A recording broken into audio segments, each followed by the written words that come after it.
Hey guys, welcome back to my channel. You're chilling with your girl Patricia Ndlovu. Welcome to my channel. If you haven't subscribed, please do the right thing. Click on the subscribe button. Yeah, baby. So today we're going to be doing a story time.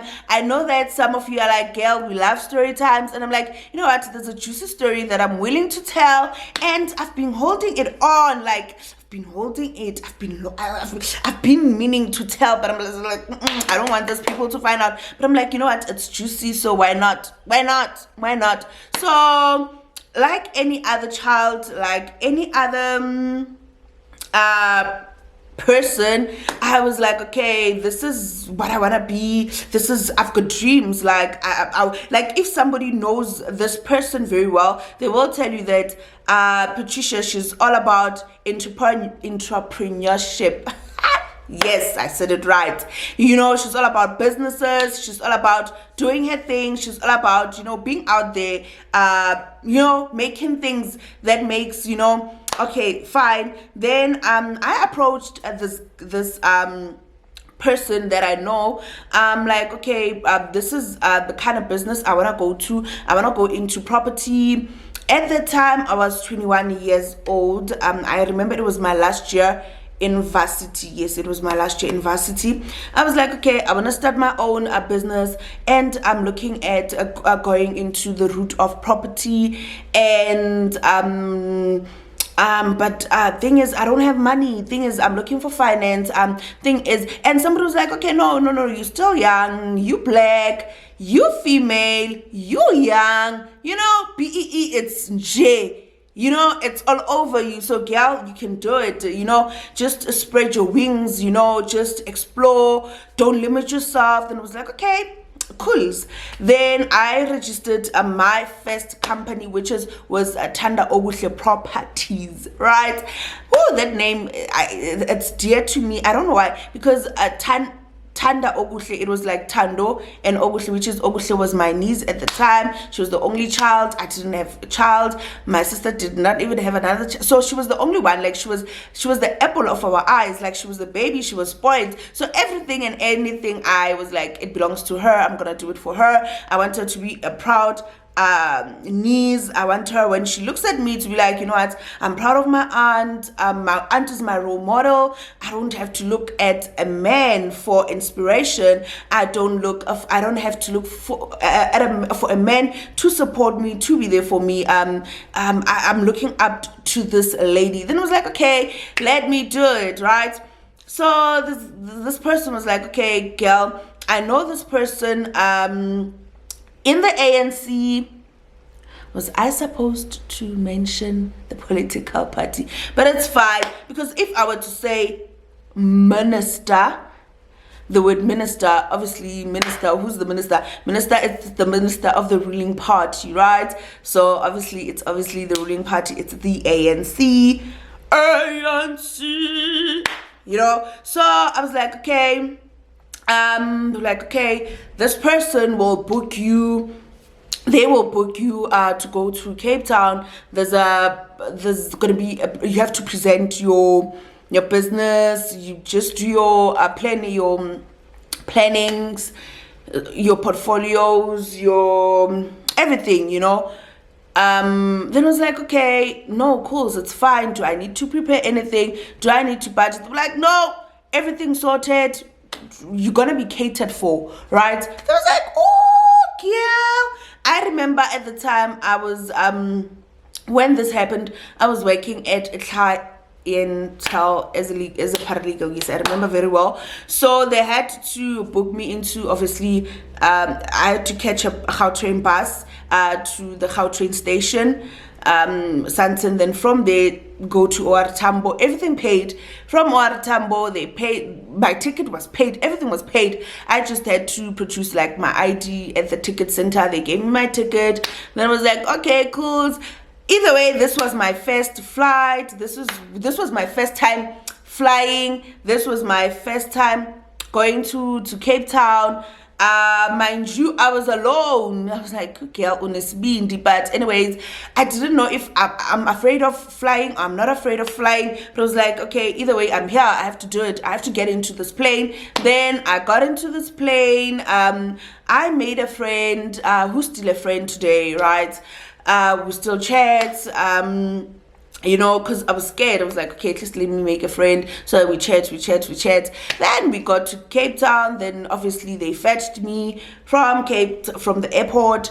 Then they took me to the hotel.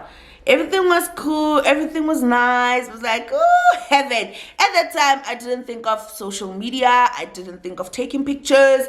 I don't even know. I don't even remember. No, I'm not gonna lie and say I don't even know which phone I was using, because I remember very well I was using my first iPhone, because at OR Tambo, I remember leaving my phone in the toilet, because I went to the ladies. I left it, you know, where they put your tissues. I left it there. I walked out.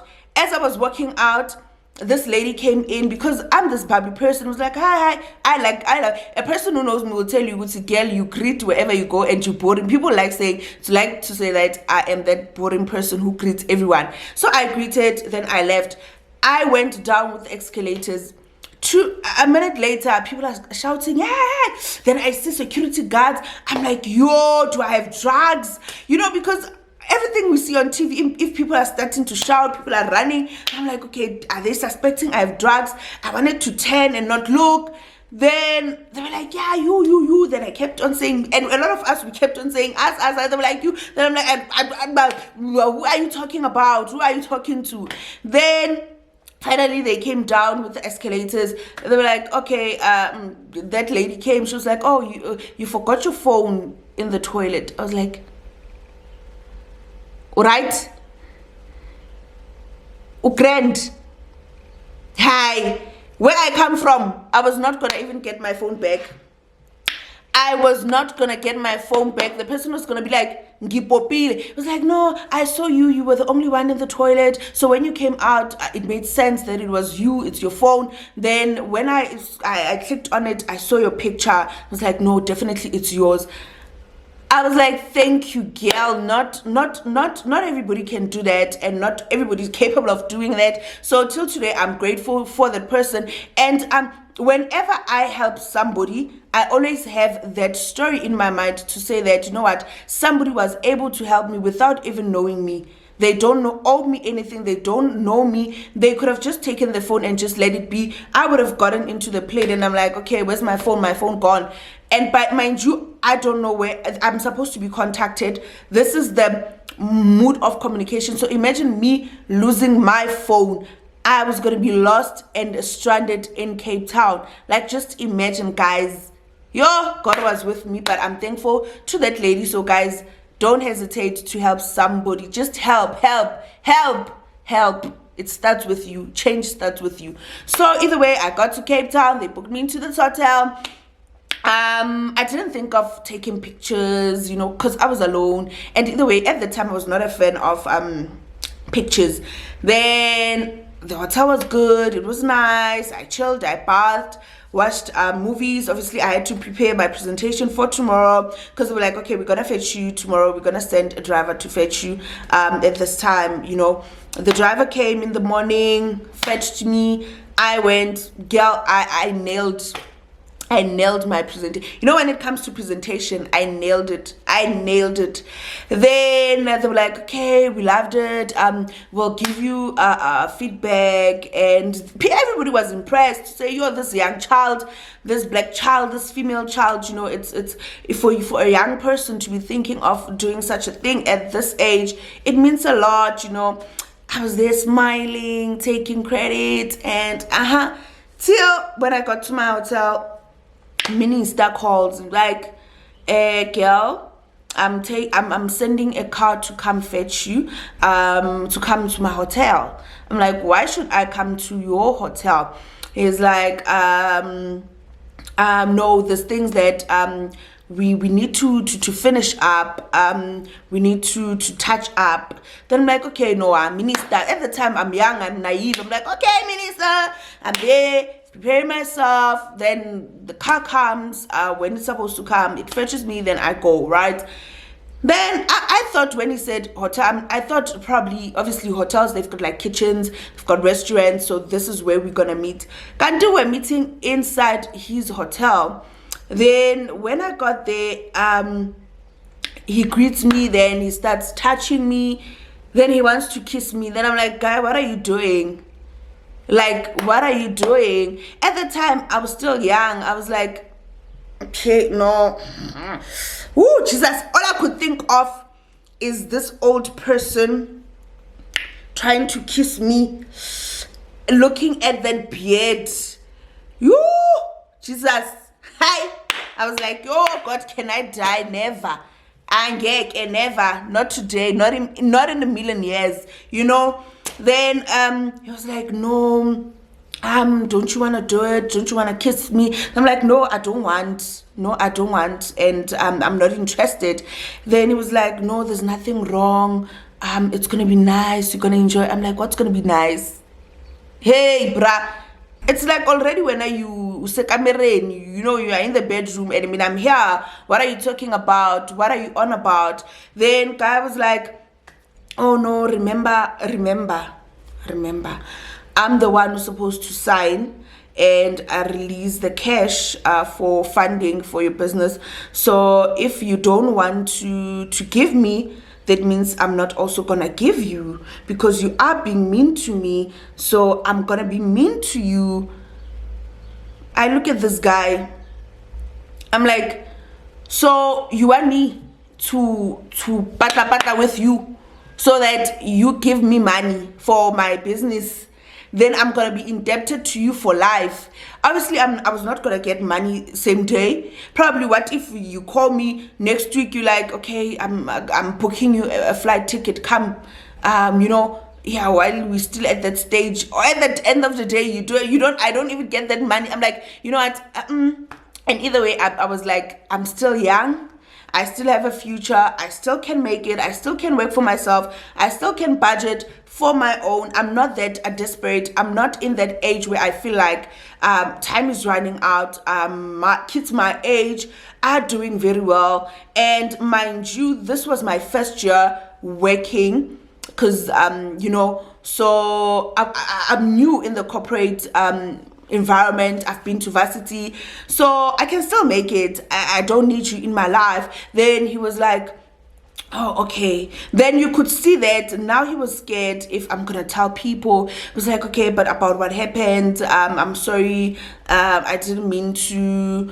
Yeah, but I could see that even if he's apologizing, I just have to know that I'm not getting that check. I'm not getting that mola, baby. Like, it's over. This ends here. Then I was like, but I'm fine. Like, in grand, you know. And obviously they booked me another. So he told the driver to come fetch me. Then the driver fetched me. Then I went back to my hotel. Then following day in the morning, I had to. They took me to obviously the airport. Then I came back home. But I just knew that I'm not gonna get that deal, but I was fine with it, because to me it felt like I'm not gonna sell my soul to the devil because of money, because of things that I want, and this is not the end of the world. And to me, I was shook because I was only 21 for me to realize that, oh, so this is what real life looks like. This is what women go through on a daily basis, to say that you know, give me so that I give you, you know. And that's when I felt as if, okay, that means life ain't fair if this is what women go through on a daily basis. But I'm proud of myself till today, because though I'm still hustling, I'm not where I wanted to be, and I'm still far from being where I want to be. But the thought of me having to work for everything that I have, and for me to hustle for everything that I have, it makes me sleep well at night. It makes me be content with myself. It makes me to be proud with myself, to say, girl, I'm actually proud of you. This will be a story that I'll be able to tell to my daughters, to tell to my granddaughters, and also to teach my son and my grandsons to be like, this is not how life should be. This is not how it's supposed to happen. This is how you treat a woman. This is how valuable women are. A woman for you, it's a door for you to come to this world. So why are you treating the door so bad, as if without the door you were gonna even be here? You must respect a woman. And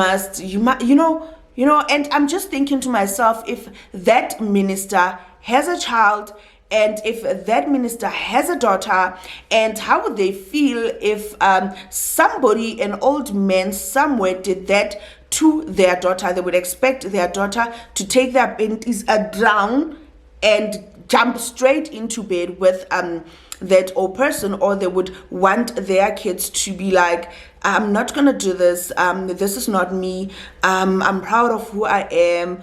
I'm not that desperate for me to actually do this. So yeah, thank you so much. Tell me what you think in the comment section, if ever you've come across such a situation, or you've never, and if you were in my situation, what were you gonna do? So thank you so much, guys. I love you, and thank you for the love and support. Mwah.